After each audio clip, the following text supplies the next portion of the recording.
Bonjour à tous, il est 8 heures, vous êtes toujours sur Radio Judaïka et tout de suite c'est l'heure de retrouver comme tous les vendredis Stéphane Juffa, rédacteur en chef de la Metula News Agency. Stéphane, bonjour. Oui, bonjour Yannick pour Bruxelles Metula, nouvelle édition et bonjour aux auditeurs de Radio Judaïka. Voilà, alors on va aborder tout de suite les discours à l'ONU de Netanyahou et celui de Mahmoud Abbas. Netanyahou a hier commencé son discours en critiquant l'ONU pour son parti pris anti-israélien. Il a rappelé que l'ONU avait adopté 20 résolutions contre Israël et 3 contre le reste des pays de la planète. Le président de l'autorité palestinienne Mahmoud Abbas a lui affirmé que la poursuite de la colonisation israélienne allait détruire selon lui tout espoir d'une solution à 2 États. Alors Stéphane, on va débriefer tout ça avec vous. Alors que retenir finalement de ces discours? Est-ce que tout ça peut faire avancer la question du conflit israélo-palestinien? Alors la réponse, Yannick, est non. Ça va certainement rien faire avancer parce que comme des observateurs l'ont remarqué, l'appel va se décider ici entre Jérusalem et Ramallah, à peine à 14 kilomètres l'une de l'autre, et c'est pas en s'adressant à l'ONU et en faisant intervenir 200 pays du monde qu'on va faire changer les choses. Alors, ce qui nous a beaucoup marqué ici à Metula, c'est la différence de ton dans les deux discours. D'abord, Mahmoud Abbas, qui a dépassé de 2 fois le temps qui lui était imparti, était morose. Il avait la tête dans les souliers. Il a parlé d'un rêve qui disparaissait, d'une communauté internationale qu'il avait abandonnée, et avait abandonné lui et la cause palestinienne. Et contrairement aux dernières interventions, et ça aussi, c'était très voyant, ça frappait l'imagination, c'est que Mahmoud Abbas s'est adressé à un auditorium à moitié vide. Il avait une voix fatiguée, il a parlé de désespoir des Palestiniens, il a fait appel à la protection internationale, mais en fait, il n'a absolument rien proposé. Il était comme à l'accoutumée dans une dynamique d'attaque contre Israël. Il a parlé de l'occupation, de l'embargo de Gaza, de la destruction des lieux saints musulmans et chrétiens. On sait, personne dans l'auditorium savait de quoi il voulait parler. Et puis il a atteint des sommets quand il a évoqué la tentative de l'autorité palestinienne pour assigner la Grande-Bretagne en justice pour la déclaration Balfour, cette déclaration qui avait établi les fonds baptismaux pour la création de l'État d'Israël. Donc c'était vraiment pas extraordinaire. Et cette fois, on a vu une chose dans le discours de Mahmoud Abbas, c'est simplement que les Palestiniens n'avaient pas la cote. Ils ont peut-être manqué le coche à plusieurs reprises en étant incapables d'évoluer. Et ils étaient pris dans les engrenages du passé, bien entendu. Il a servi d'appât à Benjamin Netanyahou avec cette histoire de la déclaration Balfour. Netanyahou s'est pas privé d'expliquer que les Palestiniens vivaient dans le passé, qui s'occupaient de la déclaration Balfour à la place de s'occuper de leur avenir et de discuter honnêtement de la paix. Pourquoi les Palestiniens n'ont plus la cote? Parce qu'ils ont rien ils ont rien à offrir. Ils n'ont rien à offrir ni à la communauté internationale et ni à Israël. On les a vus hier apparaître dans le discours d'Abbas comme une petite communauté perdue qui était souvent utilisée par les antisémites et les anti-israéliens pour focaliser leur haine. Mais au-delà de ça, il faut autre chose pour plaire aujourd'hui à la communauté internationale, car l'Europe, elle est impliquée dans son combat contre l'islamisme radical. Et l'islamisme radical, qu'on le veuille ou non, ça fait penser à Hamas. Hamas, c'est l'islamisme radical et Hamas est palestinien. Donc, il y a ce genre d'association. Les États-Unis, c'est pas le moment d'appeler à l'aide américaine. Les États-Unis se trouvent au milieu de leur campagne électorale et ils ne vont pas s'occuper jusqu'à ce qu'on sache qui sera le prochain président et quelle sera sa politique, des problèmes des Palestiniens. Et puis, plus important et plus intéressant pour nous, c'est le monde arabe. Le monde arabe qui n'est pas préoccupé par la politique israélienne, qui a jamais été agressive à son encontre, mais qui est préoccupé par l'extension du régime iranien, de la théocratie de Téhéran, et le monde arabe qui cherche de plus en plus l'aide, le soutien d'Israël. Et il y a un décalage entre ce qui se passe à l'ONU, qui a été souligné par M. Netanyahou, ce qui se passe à l'ONU avec encore une majorité automatique contre Israël, et puis derrière les décors, loin des caméras, la coopération, on peut parler de coopération aujourd'hui militaire et stratégique entre Israël et les grands pays musulmans sunnites. L'apparition de Mahmoud Abbas était très triste, elle était tragicomique et personne s'y est trompé. Et en comparaison, je dirais en contraste, Benjamin Netanyahou a fait un discours éclatant. Hein. Je compte pas parmi les aficionados de Benjamin Netanyahou, Yannick, mais son discours hier était à la fois dans le fond, dans la présentation, tout à fait exceptionnel. Donc Netanyahou a attaqué l'ONU, ce qu'il a appelé son obsession anti-israélienne, entendant que Mahmoud Abbas voulait diligenter une résolution au Conseil de sécurité condamnant les implantations israéliennes. Netanyahou a stipulé qu'Israël n'accepterait jamais un diktat de l'ONU. Il a, dans une envolée que tout le monde aura retenu, enfin tous ceux qui étaient dans l'auditorium auront retenu, il a appelé l'Assemblée générale de l'ONU une disgrâce, le Conseil des droits de l'homme une plaisanterie et l'UNESCO un cirque. Il a dit notamment, ça aussi ce sera retenu, que l'ONU a commencé comme une force morale et qui a été devenue une farce. Et vous avez, Yannick, très bien mentionné cette relation entre les 20 résolutions anti-israéliennes de l'année dernière à l'Assemblée générale contre tous les autres problèmes du monde. Et là également, Netanyahou a marqué des points. Il a marqué des points en expliquant que quand le monde se focalisait sur des problèmes qui n'existent pas par rapport à Israël, seul État démocratique et libéral du Proche-Orient, eh bien, tous les autres problèmes de la planète n'étaient pas traités, comme le droit des hommes, comme les 500 000 morts en Syrie, comme les millions de déplacés en Syrie et dans les guerres, comme les dizaines de millions de personnes qui souffrent, notamment sous les tyrannies islamiques, et tous ces problèmes, quand on ne fait que parler dans les institutions internationales, notamment les trois qu'il a cités, l'Assemblée générale donc de l'ONU, le Conseil des droits de l'homme, l'UNESCO, et ce ne sont pas les seuls. Quand on parle que d'Israël, Yannick, eh bien on ne traite pas les autres problèmes. Les femmes restent privées de droits, violées, excisées, maltraitées, et il ne reste plus de temps pour s'occuper ni des femmes, ni des droits fondamentaux dans l'ensemble du monde.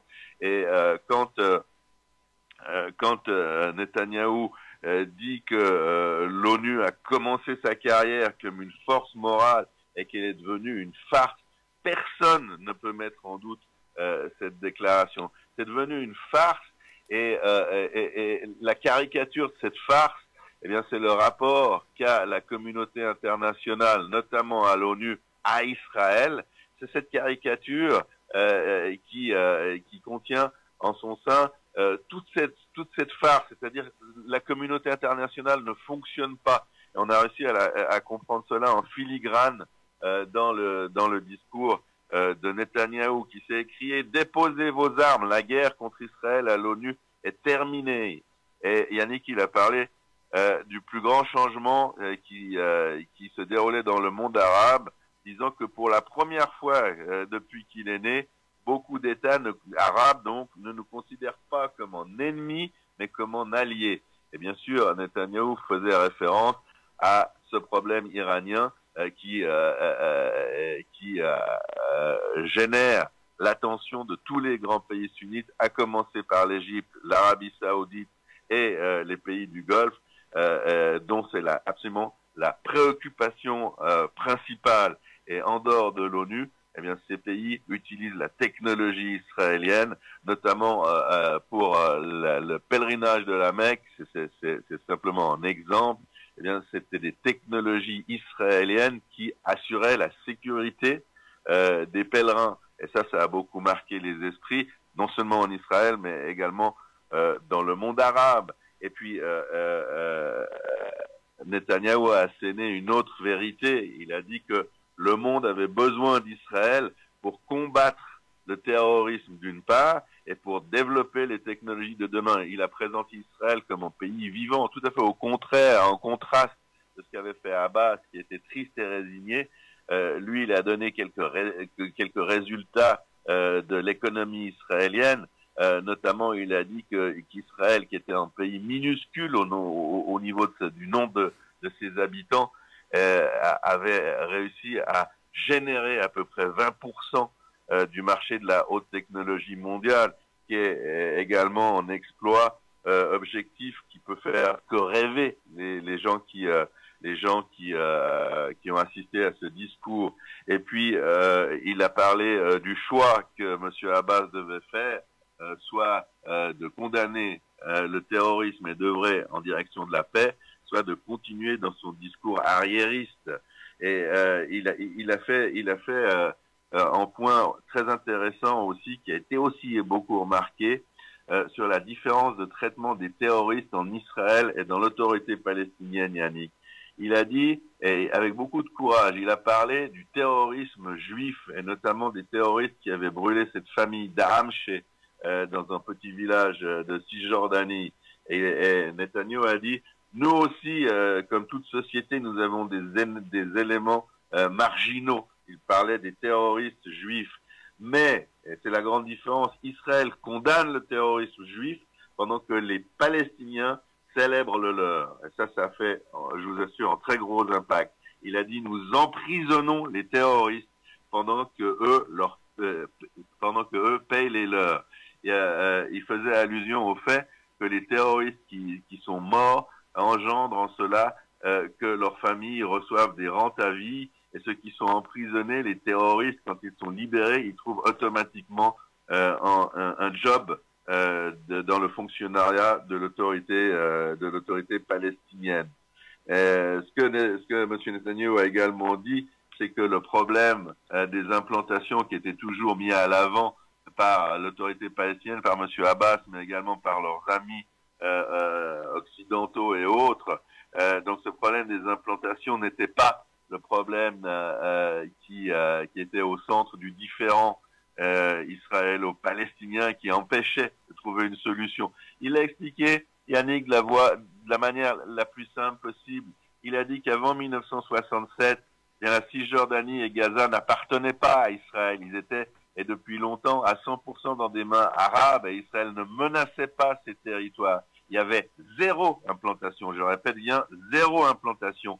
Et ce qui n'avait pas empêché les Arabes et leurs armées à plusieurs reprises d'essayer d'éradiquer Israël. Donc la question qui se pose, la question qu'on peut poser et qu'on peut soulever ici pour les auditeurs, c'est que le conflit israélo-arabe et israélo-palestinien a commencé bien avant l'institution de la première implantation. Donc toute cette théorie selon laquelle les implantations sont le barrage le plus important sur la voie de la paix, eh bien tout simplement ne tient pas debout. Et c'était un argument lui aussi très fort. Binyamin Netanyahou a parlé du véritable objectif de l'autorité palestinienne qui est Haïfa, Tel Aviv et Jaffa. Et il a également donné des chiffres pour les sceptiques du développement israélien, pour ceux qui pensent qu'Israël est sur le déclin. Il a dit qu'en 1948, il l'a rappelé plutôt, Israël comptait 800 000 habitants, qui sont aujourd'hui 10 fois plus nombreux, et que l'économie israélienne, quant à elle, a été multipliée dans son envergure, dans son ampleur, par 40. Monsieur Netanyahou, pour finir, a parlé de l'Iran qui développait son influence dans l'ensemble du monde, sur 5 continents, et qui continuait à développer l'arme atomique. Et Netanyahou a dit qu'Israël ne permettra pas à l'Iran de développer des armes nucléaires pas maintenant, pas dans une décennie et jamais.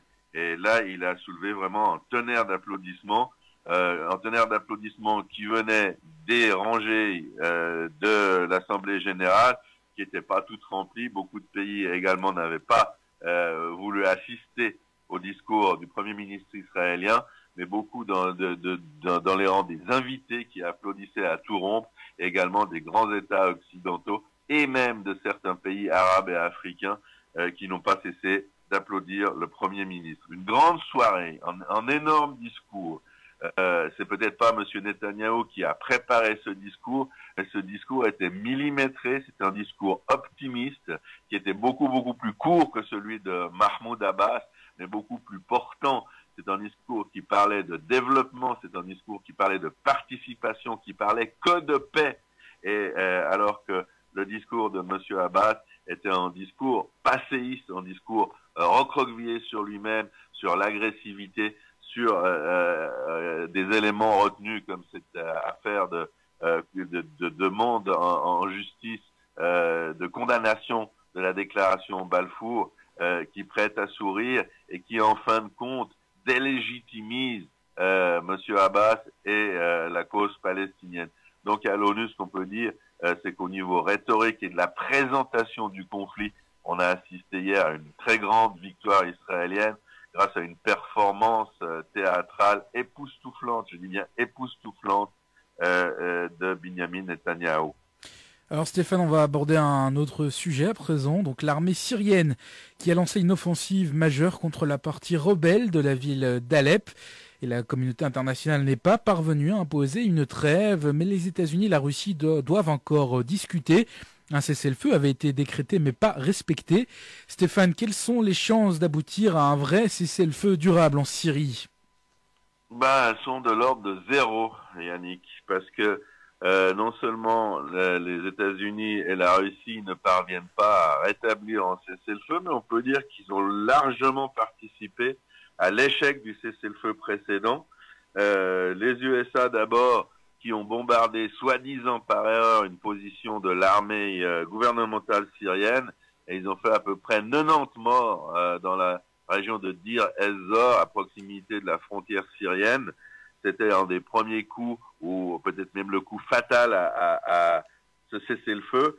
Et la Russie, un jour ou 2 jours plus tard, qui a attaqué depuis les airs un convoi humanitaire qu'elle avait mis sur pied avec les USA, et ils ont pratiquement éradiqué ce convoi et les servants de la Croix-Rouge ou du Croissant-Rouge qui essayaient d'amener des vivres et des médicaments aux gens qui sont encerclés à Alep.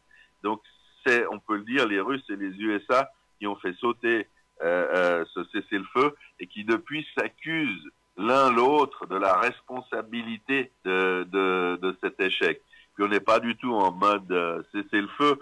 On a appris hier de sources arabes qu'il y aurait 3000 soldats russes qui auraient été dépêchés à Alep, parce que Alep c'est le centre de toutes les violences, de la grande bataille du Nord. L'armée gouvernementale syrienne n'arrive pas à maintenir le front face aux rebelles, donc elle fait appel au Hezbollah libanais, elle fait appel au Pasdaran iranien qu'on voit de plus en plus d'hommes en Syrie, et également aux soldats russes, mais jusqu'à maintenant, les positions restent ce qu'elles sont à Alep. Maintenant, au niveau plus global, si on regarde cela par le grand angle, eh bien, on voit que les communautés, je rappelle à nos auditeurs qu'il y a 27 communautés différentes, 9 langues différentes qui sont parlées en Syrie. C'est vraiment la tour de Babel.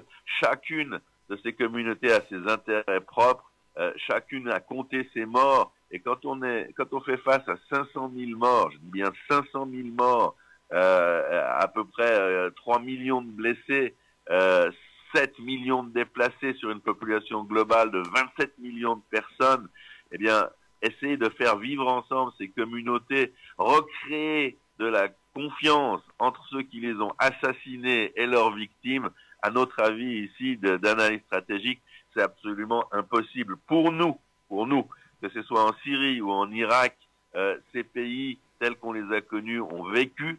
Il y aura sûrement une autonomie au nord, une autonomie kurde au nord qui va se dégager. D'une manière ou d'une autre, une ou deux ou plus d'entités sunnites, musulmanes sunnites, et puis les alaouites vont rester à la fin de ce conflit qui peut encore durer 5 ans ou 7 ans, qui peut encore faire 1 million, 2 millions, 3 millions de morts. Et je conçois aisément la monstruosité qui existe dans cette analyse, mais ce sont les faits.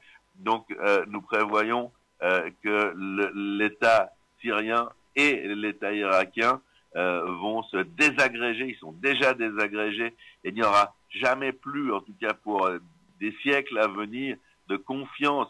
Qu'est-ce que ces gens qui parlent de paix ont dans l'idée? Ils ont dans l'idée que la communauté sunnite qui comprend à peu près 24 millions de personnes en Syrie et qui a eu le plus grand nombre de morts et de blessés et de personnes déplacées, va se remettre à faire confiance à celui qui les a tués, c'est-à-dire le dictateur Bachar al-Assad, le dictateur qui a tué des dizaines de milliers de femmes et d'enfants, notamment dans ses prisons, après de terribles tortures. Il y a un moment où la corde a cassé, la corde d'une réconciliation nationale, que ce soit en Syrie, que ce soit dans d'autres guerres civiles. Passer ce cap, à notre avis, il n'y a plus de solution pacifique possible. Et surtout, Yannick, si les grandes puissances ont chacune leurs intérêts particuliers sur ces théâtres d'opération, elles ne sont pas capables déjà de se mettre d'accord entre elles et encore moins d'imposer quoi que ce soit aux belligérants. On pense que ces deux pays, la Syrie et l'Irak, vont concentrer, condenser sur leur territoire et dans leur guerre la formidable opposition dont on parle très peu et qui est la cause principale de ces conflits, qui est l'opposition qui divise le monde arabe chiite et le monde arabe sunnite. Et tant que cette opposition, que cet affrontement qui dure déjà depuis des siècles, c'est l'affrontement armé le plus long qu'a connu la Terre, tant que cet affrontement va durer, Yannick, eh bien ces guerres vont également durer, et on n'est pas du tout en direction d'une pacification. Eh bien, merci beaucoup Stéphane, on arrive déjà à la fin de cet entretien. Merci beaucoup pour toutes ces explications. On vous retrouve évidemment la semaine prochaine à la même heure sur nos antennes. Et toujours avec le même plaisir, en vous souhaitant à tous, si possible, un week-end ensoleillé à Bruxelles.